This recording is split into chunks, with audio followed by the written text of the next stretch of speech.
Hola, en este video comenzaremos a hablar sobre los estados a partir del siglo XII.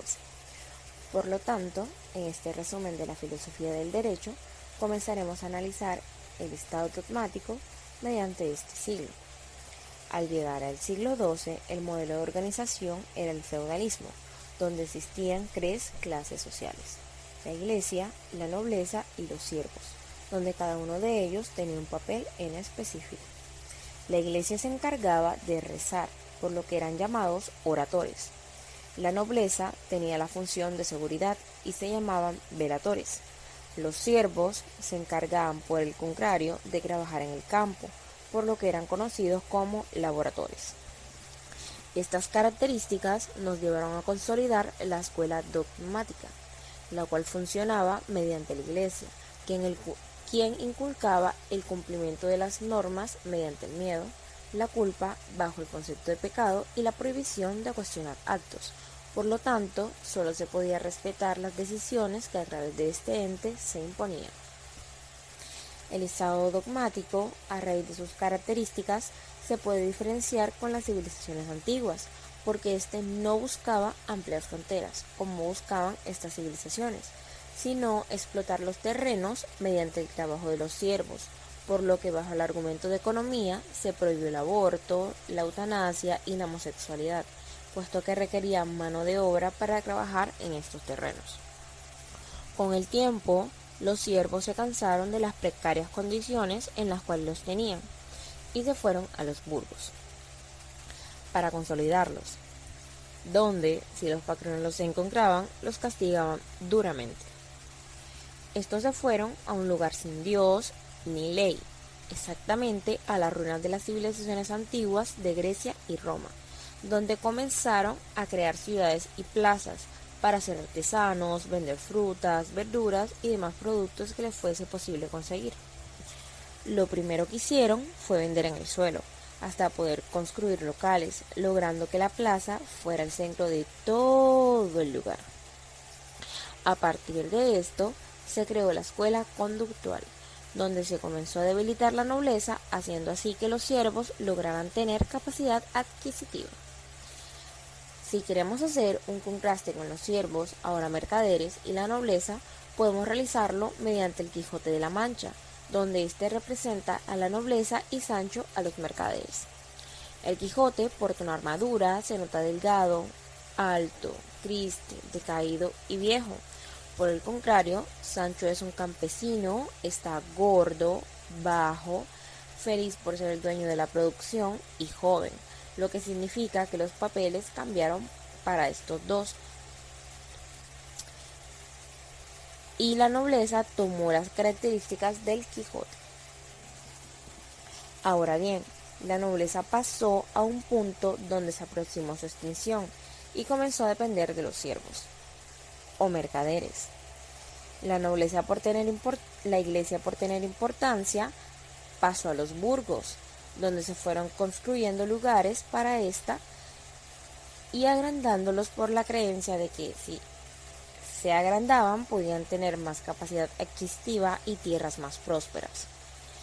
La iglesia, ahora estando en los burgos, comenzó a cobrar diezmos, logrando obtener dinero y hacerse rica. Esto se efectuaba por medio de la gente, la cual por las mañanas iba a las plazas a comprar y luego pasaban por la iglesia a pagar el diezmo, para posteriormente en la tarde beber y hacer lo que quisieran.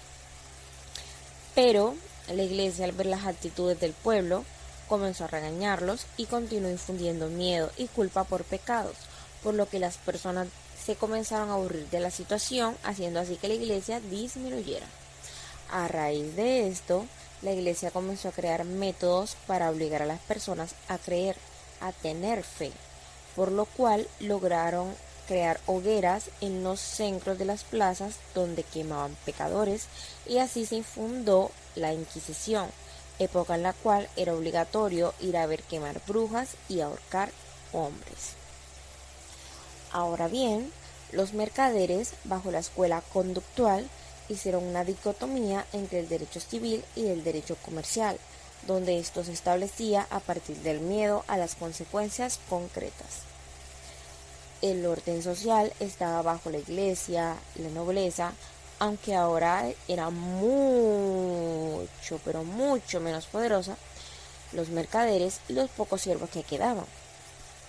Luego de esta escuela conductual se mezcló el dogmatismo con el conductismo, haciendo así que apareciera la escuela del ius naturalismo, donde se estableció que todo lo bueno y lo malo determinado por quien está en el poder venía de Dios, de la naturaleza, el destino, la suerte, entre otros, por lo que el derecho y las normas no provenían del hombre, sino que eran una orden más allá de la voluntad humana. A partir de aquí nace una figura importante y es Borgia, el cual se volvió el Papa Alejandro VI, donde a través de la compra de cardenales, bajo el ofrecimiento de tierras, logró apoderarse de la iglesia y convertirse en mercader, adueñándose también de esto y vendiendo indulgencias, las cuales eran un papel donde se perdonaba todos los pecados. Así las personas hacían lo que querían porque al existir un papel firmado por el Papa, todos sus pecados eran perdonados. El Papa Borgia inventó la Semana Santa y las reliquias de los santos, para que en esta semana los mercaderes pudieran ir a verlas y pagar por sus pecados, haciendo así que mediante Borgia la nobleza se volviera hiperpoderosa, y logrando la aparición de los Luises, creando el Estado monárquico. En el Estado monárquico, la teoría iusnaturalista no fue suficiente, por lo tanto se creó la teoría formalista, donde el derecho tenía una aspiración de perfección, en la cual se dice que éste todo lo puede, por ser hecho por el legislador tradicional, quien tenía además una inspiración divina. Y en consecuencia, nosotros podemos hacer interpretaciones numéricas, o sea, los operadores jurídicos solo nos encargamos de repetir la ley, mas no de cuestionarla. Estas interpretaciones podían ser exegéticas o literales por estar apegadas a la ley, teológicas donde se buscaba el fin de la norma, históricas para ver qué sucedía, y sistemáticas porque se aplicaba la analogía mediante esta.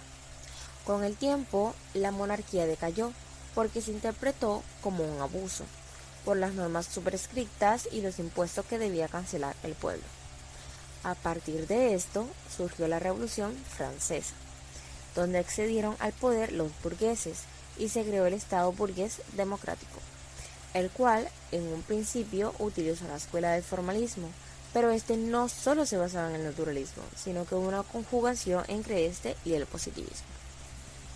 Aquí desapareció la nobleza y se desarrolló una pugna entre los burgueses y el proletariado, donde no se utilizó el miedo, ni la corona, ni la monarquía, sino que se usó la educación. En esta se enseñaba obediencia, lectura básica, donde se repetía la norma, mas no se cuestionaba, por lo tanto no era lectura crítica, y aritmética, como sumas y restas básicas. Cuando los burgueses, estando en el Estado burgués democrático, lo cual era medias porque solo podían votar los burgueses, se dieron cuenta de que no ganaban tanto dinero estando en el poder y querían el sector privado para ganar más por medio del mercado. Como les gustaba tanto ese sector, se centraron en abandonar el Estado sin irse del poder, por lo que escribieron las normas, las cuales eran inmodificables y protegían la propiedad privada. Además de eso, crearon un Estado de derecho liberal, pero estas normas que condujeron a la creación de este Estado estaban totalmente desordenadas.